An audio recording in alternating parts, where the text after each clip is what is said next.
And with the holidays approaching, we wanted to share some ideas about how to make a charcuterie tray. Now, a charcuterie in French means cured meat.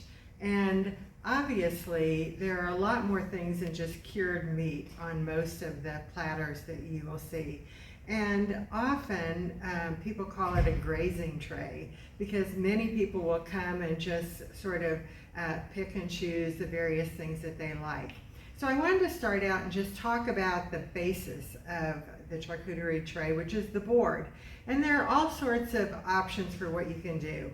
The main thing that you want is to make sure that you have something sturdy that will hold up to all the things that you're going to be putting on it. And so this is an example of a cutting board that would be very pretty to use. Here's another cutting board that has a ribbon of color in it. There's also just basic plastic that you can use, which these two trays are. Or one of the simplest things is if you have a quarter sheet pan. You can just pull it out, it's mainly going to be covered. I always like to use something that has an edge, just because if you have things that are round, they are sometimes tending to roll off. And so by having something with an edge. So don't be thinking that you have to go and spend a huge amount of money for a fancy tray, because you can use anything that probably you already have in your kitchen.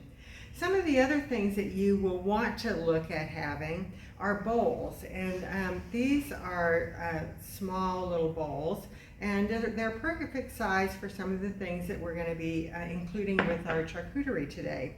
But there are also fancy bowls like this that you can use, and so be creative again about that. Also, you will want to have some serving pieces, and so things like tongs are really helpful to have. These are cute ones that have a little hand on them. These are clear ones. And then having little cheese things are really helpful in order to serve the things that are happening.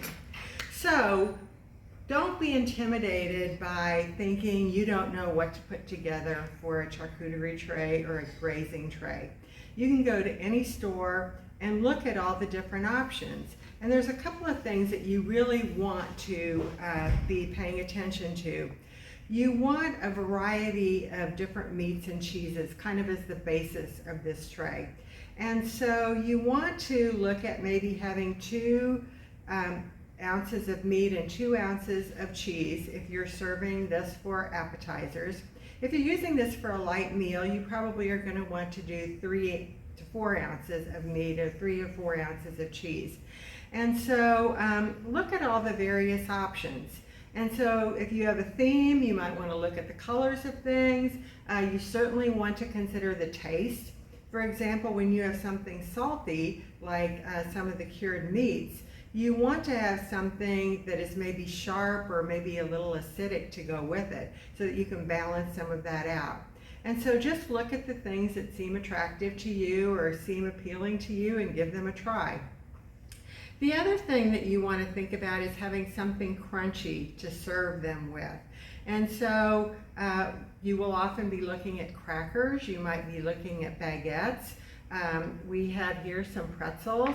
I also like to include nuts in some of mine just because it's a good crunch factor. Another balance that you're going to want to kind of pay attention to is having fresh fruit and fresh vegetables. Because when you have things like we have here, tomatoes and red peppers and apples and dried apricots, it gives you another taste sensation. And that's what you're trying to do, is give your guests a lot of different things that they're tasting, textures that they're experiencing. In this particular tray, I included walnuts, but you can include a nut that has been sugared or has a spice on it if you like, whatever you prefer. And then I also like to include something that's sweet, and these are chocolate covered cherries, because most people like something sweet at the end of their meal.